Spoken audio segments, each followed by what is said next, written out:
She's here. Okay.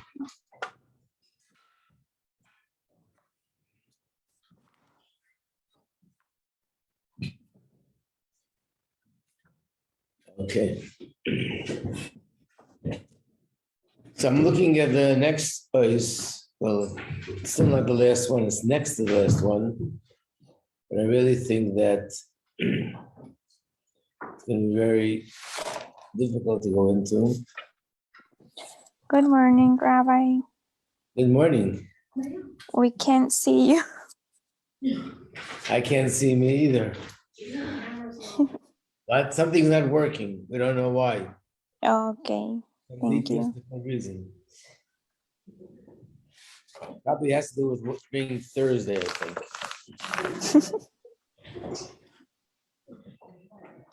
It's Maya, yeah.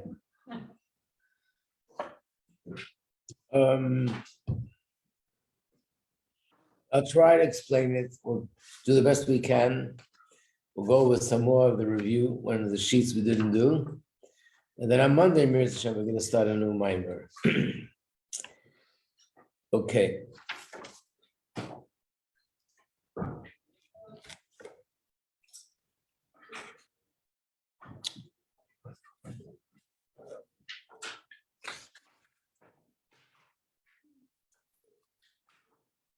In most of the mimer, we have a list of questions on each page. Over here, we have the summary in the back, but not the questions.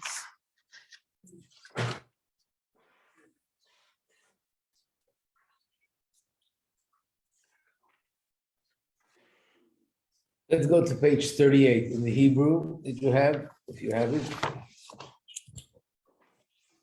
Let me go over those. Basically, this is a different list. This is a list of psukim and Maimor Azal, which means quotes and phrases from Gemara or Medrash. And then we have the Hasidic interpretation to the same words. So I just want to go over these phrases, these quotes, and what the mimer adds insight into them.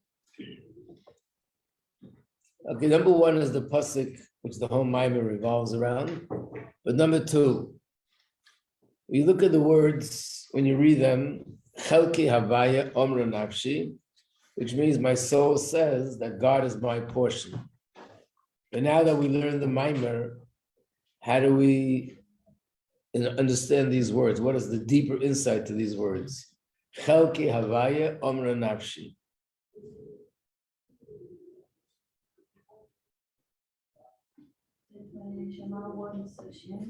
That the neshama wants Hashem, right? Meaning,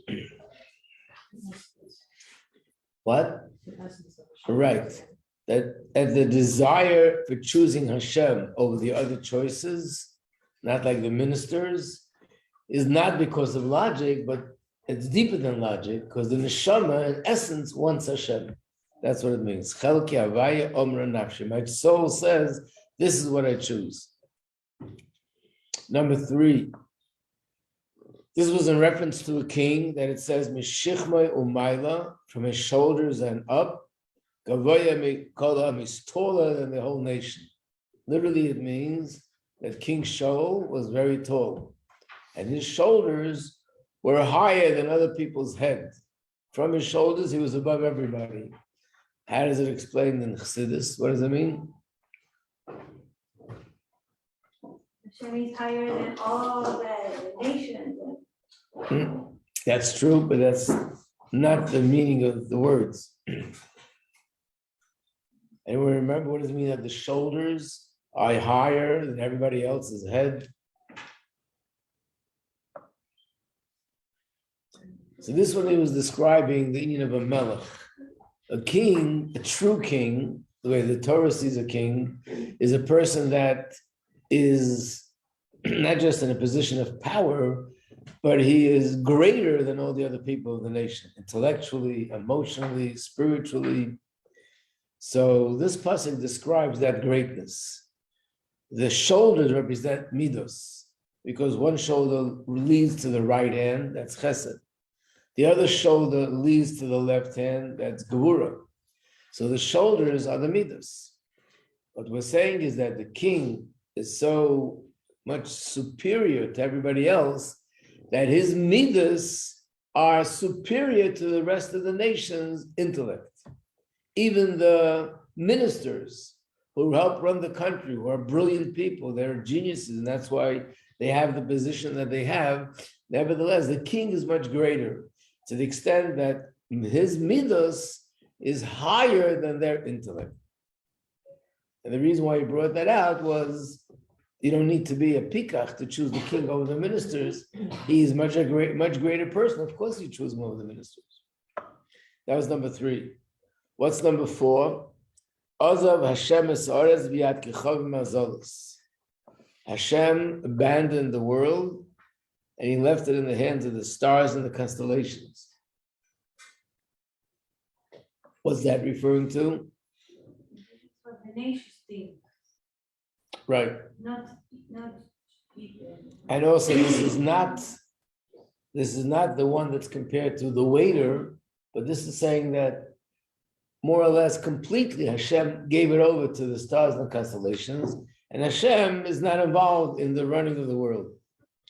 Number 5, Hashem neichel b'Mitzrayim chinam. The Yidden said, we remember the food we ate in Egypt for free.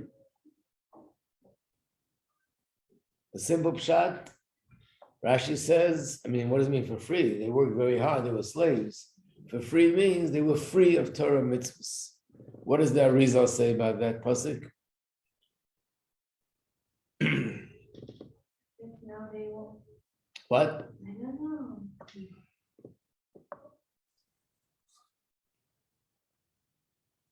So That he gave them everything without Torah mitzvah? that's a simple pshat in the pasuk. The Arizal says, Mitzrayim, anything that has to do with Egypt or impurity could come for free, which means you don't have to be a vessel for it because it comes from Makif. But Kedusha, you have to make an effort, you have to invest, you have to be worthy to receive. So Kedusha, you have to sort of pay, meaning you have to invest of yourself. Remember, I told you the story that he bought an esrog, and the person who sold him the esrog didn't want to take any money. And he said that for something of Kedusha, you always have to pay. The next time you look at a video of Sunday Dollar, you can pay attention that a lot of people come to the Rebbe and they give the Rebbe a gift. The gift is something that they produce, publish, a book or something. And whenever they do that, the Rebbe gives them $1. And very often you hear the Rebbe saying, for Kedusha, you have to pay. So even though $1 is not, it's worth more, but symbolically, I'm not taking it for free, I'm giving it. In fact, there's another pasuk, and that's the basis why we find many tzaddikim never wanted to take gifts, where it says, Seina matanes yichya. The one who dislikes gifts would live long, which means the appropriate thing is not to accept gifts. Again, of course, when people on our level, and especially people want to express their gratitude, their friendship, or things like that, there is definitely a good point in giving a gift. But we find this is one of the reasons why not to accept the gift, is because if it's Kedusha, it has to come through effort. There's the famous story with the Alter Rebbe, that the Alter Rebbe once approached the Tzemach Tzedek, who later became the third Rebbe of the Lubavitch, and he said to him that he wants to give him a gift, and the gift is a spiritual gift. He wants to give him vast knowledge of Torah in a miraculous way. So basically, overnight, his mind will be filled with vast knowledge of Torah. We find something similar to this in the Chumash. When Yosef stood in front of Paro, how many languages did he know? All 70 languages. How did he get to know all 70 languages? Hashem gave him.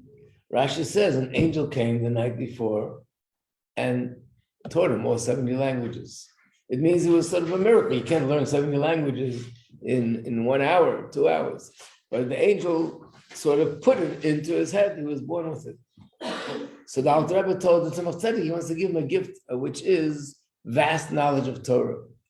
And the Tzemach Tzedek said, no. And his reason was because he said, the Alter Rebbe himself taught me that anything in Kedusha that you want to achieve should come through work, through labor, which means you have to invest, have to work for it. And then when I get it, it's something which I got as a result of my work, but not things that come as a gift.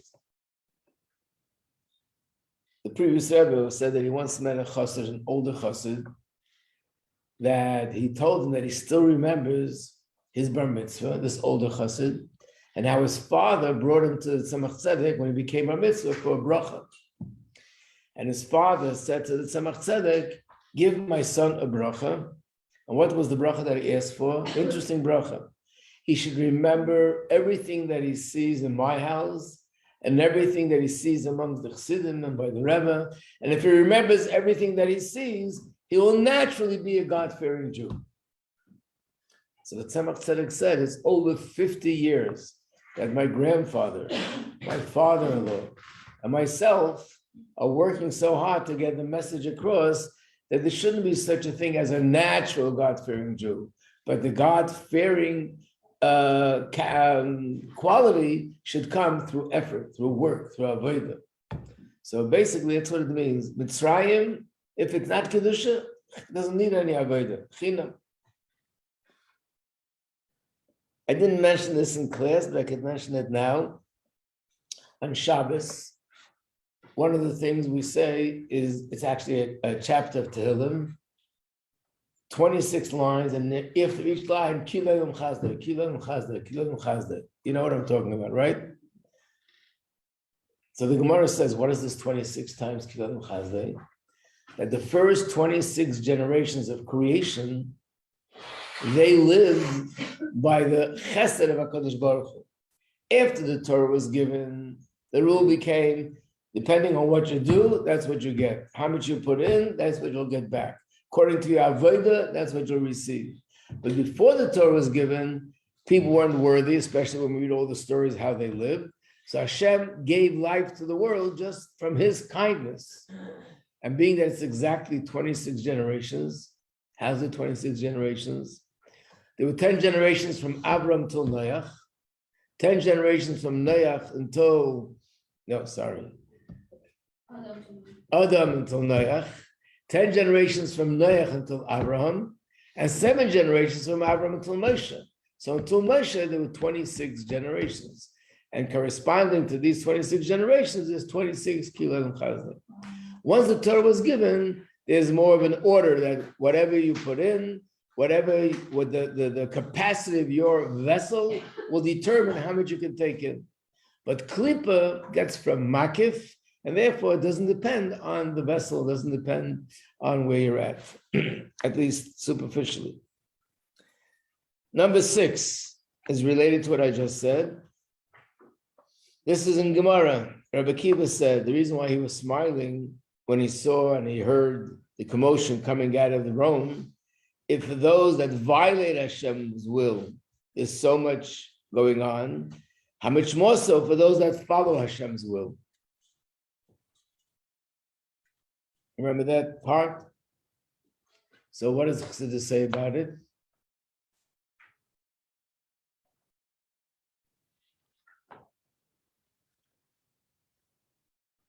So this is really the part that I want to go into in the next chapter. But this is something which I did not explain in detail, even though it's in the Maimer. I sort of pretended that I didn't see it and I kept moving. But maybe we'll explain it now a little bit. We skip it or something like that or no? No, up until now we didn't skip anything. Oh. Tori, do you mind doing this? Thank you. I want to show you something here on this chart. It's not any, whoever's listening online, it's not anything unique. It's just a visual picture of the 4 worlds and everything.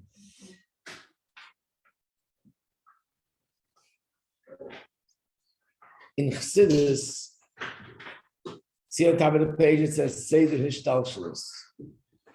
So we had that word, we spoke about it yesterday, thank you. Seder Hishtalshelus means the order of the chain of evolvement from world to world, from level to level. And that's from Chokhmah of Atzilus, of the first world, all the way down. All this is considered Seder Hishtalshelus. What's above Chokhmah is called above Seder Hishtalshelus. In the language of this Maimon that we just learned, what's above Chokhmah is called Makif. In other words, here you have different levels. Chokhmah is one thing, and Bina is another. Everything is unique, and everything has its quality and its nature and its characteristics.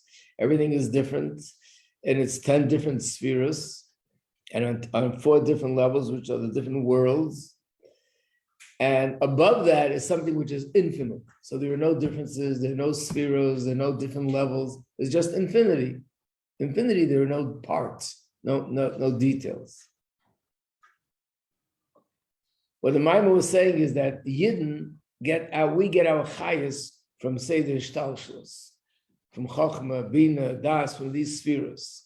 And therefore, just like they themselves are very defined, so therefore it's very defined what we can get from them, depending on our Avodah. If I daven like this, I get this. If I daven like that, I'll get less. If I learn like this, I'll get more. If I learn like that, I'll get less. If I give tzedakah one way, I'll get more. If I give tzedakah a different way, I'll get less.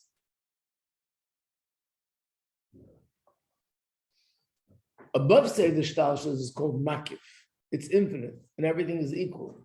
And therefore, you can have a person who's a Russia, or people or a nation that are wicked, and yet they're getting sustenance from Hashem.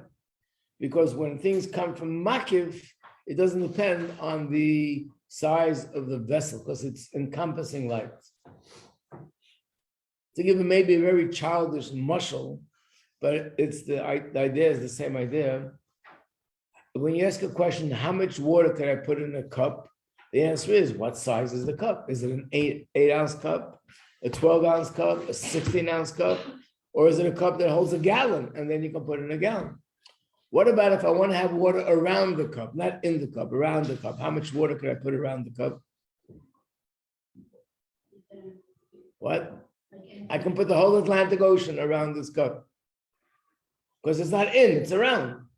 So it means that when the light comes from encompassing, from makif, it doesn't depend on the size and the quality of the recipient.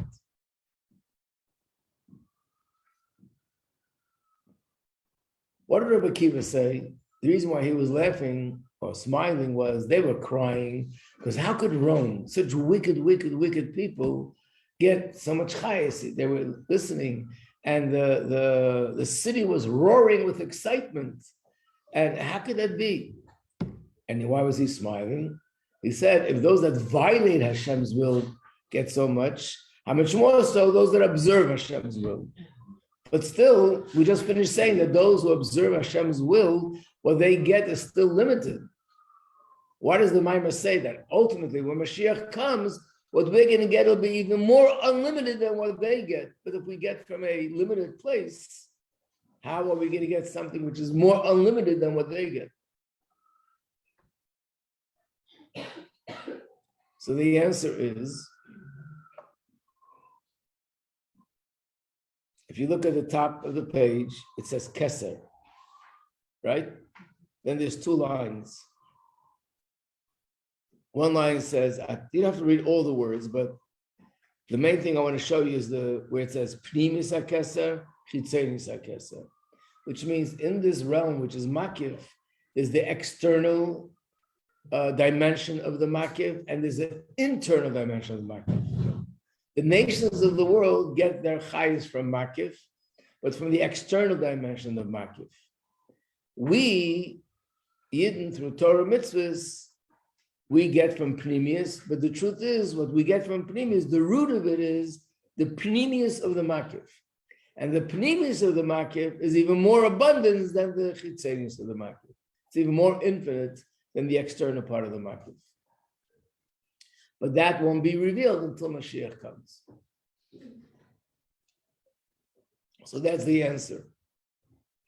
that the rest of the world, those who don't follow Torah mitzvahs, whether it's Yidden or non-Jews, they get from Makif, and that's why they get in abundance. Yidden who follow Torah mitzvahs get from Pnimius, that's why it's limited and measured. When Mashiach comes, we're going to get from the Pnimius of the Makif, and then the abundance will be way, way more than what the rest of the world got all this time throughout the Golus. I mean, it's missing a lot of explanation, but this is just the skeleton of it, the outline. I just want to know if you follow this outline. You got it? What? Kacha, kacha.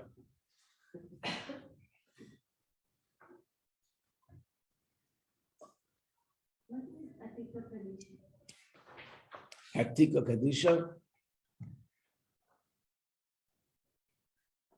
It's just another name for Atik. Sometimes you'll see the word Atik Yemen. Sometimes you'll see acronym Ayin Kuf. And sometimes you'll see Atika Kadisha. It's basically this level, which is known as the Pnimius of Keser, the deeper dimension of Keser. So let me remind you, we had that in class also. We spoke about the two dimensions in Keser corresponds to two things in a person, will and pleasure. Do you remember that? The willpower is the external part of Keser. Pleasure is the deepest part of Keser, the Keser. And in fact, pleasure is like the deepest thing within a person. That's really the source of everything. That motivates everything. That's responsible for everything that happens. That's why I want the things that I want, because of the pleasure that I have.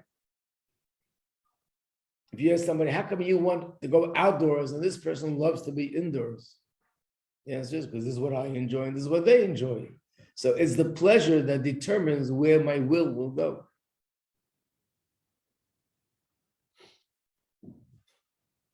So Atik and Arich, which is pleasure and will, these are two attributes in Hashem that are above Chochmah Bina. They don't have a specific place in the body. There's something which is deeper, and that's why we call it Makif.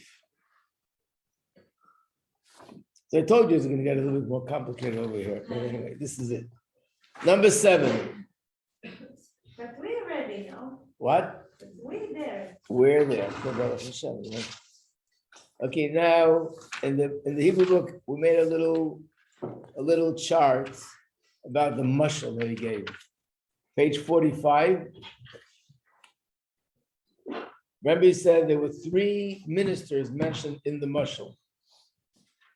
And the reason why there are 3 ministers corresponds to the 3 things that the nations of the world choose: the sun, the moon, and the constellations, stars, constellations. What does it mean spiritually? Spiritually, there are 3 levels when we say that you should choose the king, not the ministers. One level is not the 7 minister, meaning the 70 angels that are in charge of nature. Higher than that, not even to choose malachim, and higher than that, not even to choose the spheres, but to choose the essence of Hashem himself. Then in the mashal, he spoke about a king, that he made a feast, made a big suda, and there are those that are sitting by the table and those that are not by the table. So first we talk about what is it begashmius, and then what is it navodah. Look at the second mashal. At the king's table, there are important ministers, then there are regular ministers, and even servants are there, but the important servants. 3 categories. So the Rebbe says, what are the 3 levels in avodah? Important ministers mean those that are very close to the king, and those that the king entrusts them with running the country. So Baruch Nis, it's people that really understand Hashem, and they appreciate Hashem, and they observe Torah mitzvahs with great love for Hashem. The ministers, which are not the great ministers, they have an ordinary level of love, not this outstanding level of love like the great ministers. And the servants, they observe with Kabbalah's oil, which means they're loyal to Hashem, they're dedicated to Hashem, but it doesn't come out of a deep understanding or deep appreciation. They just know Hashem is the king, and I am his servant, and I dedicate myself to him. So sometimes we compare this to a servant, sometimes this is compared to a soldier, because we said that in war, in an army, in the military, everything is based on Kabbalah Sale, which means the soldier has to listen to his commander, and the commanders just listen to their superior, and the superior, they never question, they just do what they were told.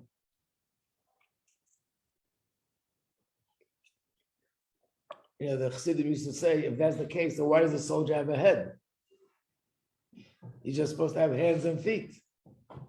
So the answer is to carry his gun.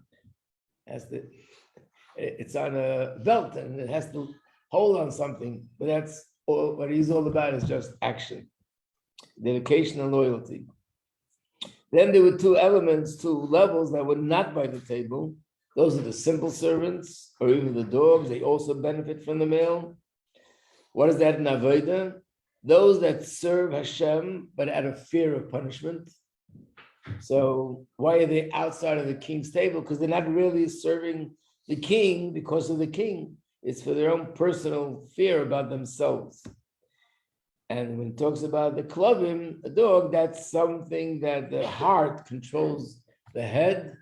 And an avodah means a person that unfortunately cannot discipline himself, and his heart controls his head, so he violates Torah. Torah and mitzvahs. A person who doesn't serve Hashem out of love, doesn't serve Hashem Kabbalah Soil, he actually violates what it says, doesn't serve Hashem. He does what he wants.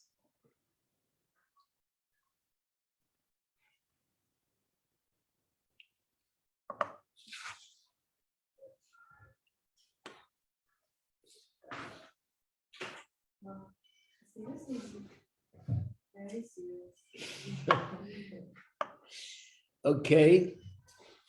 Number 9. What does Chassidus say about number 9? Tefillah la'ani. This is the prayer of a poor person. Kiyata, he wraps himself in prayer. The lifnei havaya yishpach sich, and he pours out his heart, pours out his prayers in front of Hashem.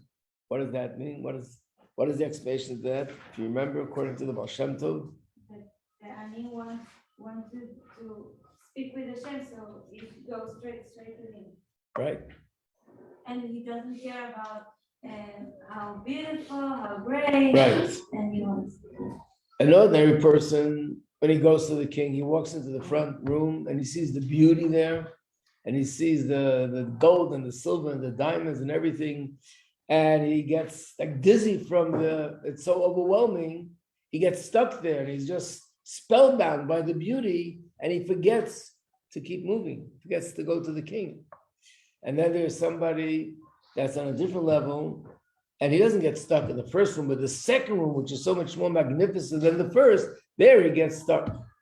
And then there's somebody that doesn't get stuck, not in the first room, not in the second room, but the brilliance and the third room is so magnificent, that's where he gets stuck, and so on. But the ani, the simple person who can relate to all that, he goes straight to the king because these things don't distract him, because he doesn't get it, so to speak. But we explained in class, there's also another level, not somebody because he's so simple, but because he so understands what's the ikar, what's the tupper, what's primary, what's secondary, that nothing will distract him. He just goes straight to the king himself.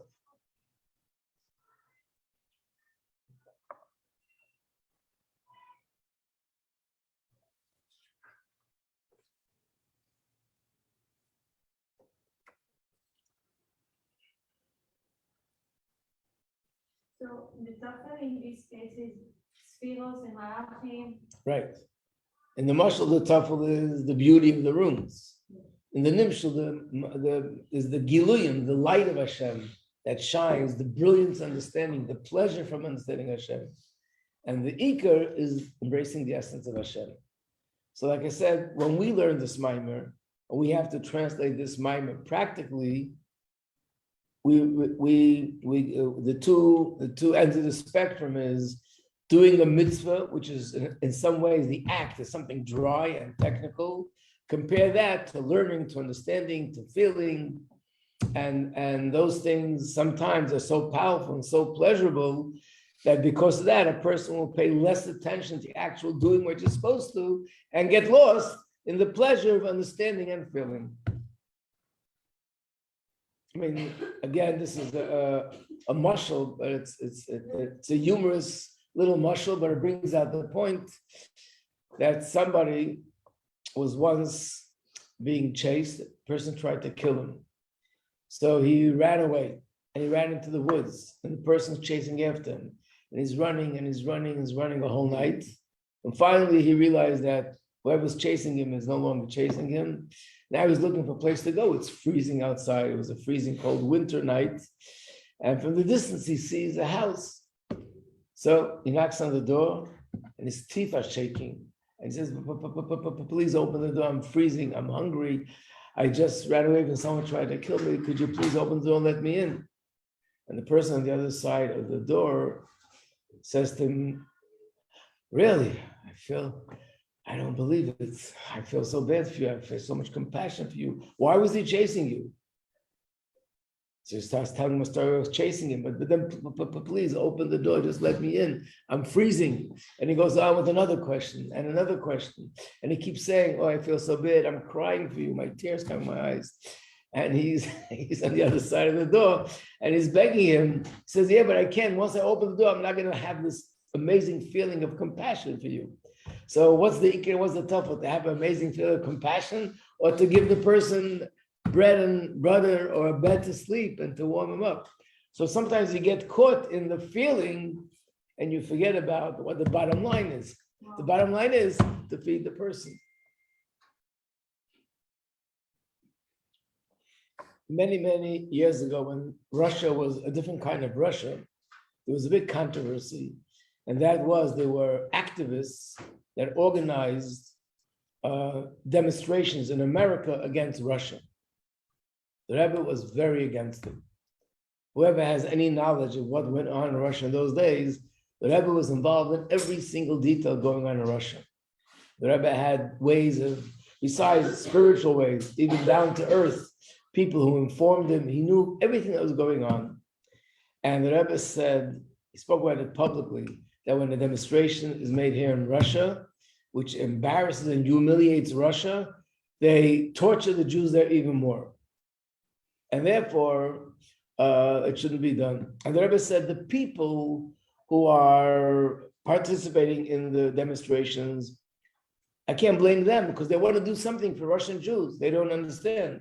The people on top who know what they're doing, they shouldn't be doing it. So I remember at that time, I met someone who was actually part of those demonstrations. And I was telling him what the Rebbe said. And he said to me, Mamish, these words, it sounds like it wouldn't believe it. But he said to me, I'm sorry, I can't be quiet. If my brother is being persecuted in Russia, I have to scream.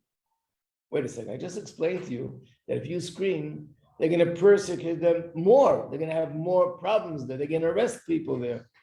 And he's telling me, but I'm sorry, I can't help it. If my brother is being persecuted, I have to scream. So in other words, you're forgetting that the purpose of screaming is to make life easier for them or to make it harder for them. So what happened over here was also, he's so passionate about helping them that he's more involved in that I'm helping them than they're being helped. It's almost like the story with the person who didn't want to open the door because I'm going to lose that wonderful feeling of Brahmanas. I feel this feeling of compassion going through my body. It's like such a way, it was such an amazing feeling to have compassion for another person. But once I give you food and I give you a warm house and I give you a bed, I won't have compassion anymore. I don't want to lose it.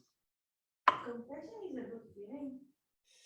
If you feel Rahmanas for someone who is, it's a feeling, unfortunately, connected to Admat Nefesh, it's connected to someone who's suffering, but that means I'm sensitive, I'm caring, and Mahu Rachum, Apatar Rachum, Hashem is compassionate, we should be compassionate. And the compassion should move us to help the other person. But the point is not for me to have compassion, the point is to help them.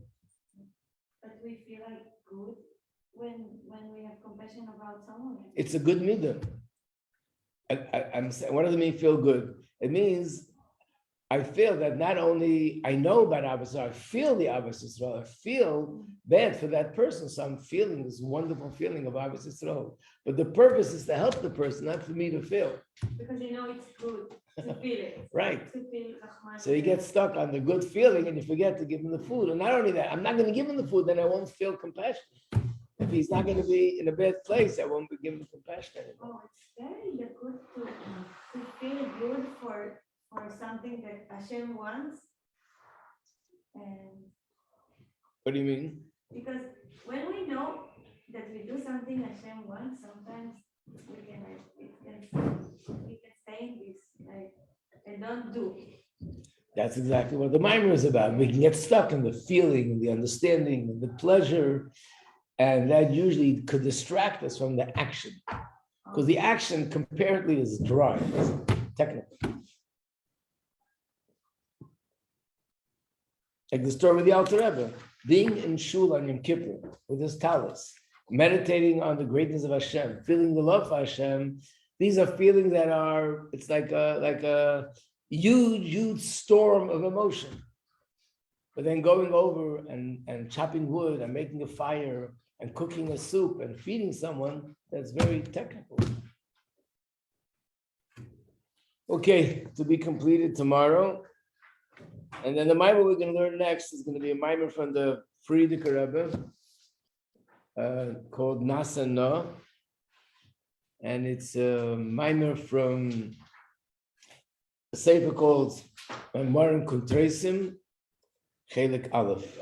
I'm going to prepare copies in Mitzvah Shem. It's about davening. What? It's about davening. It's about davening, yeah. You learned it already. Okay, this will be the second time around. Thank you, Rabbi. Very welcome. Which one is it?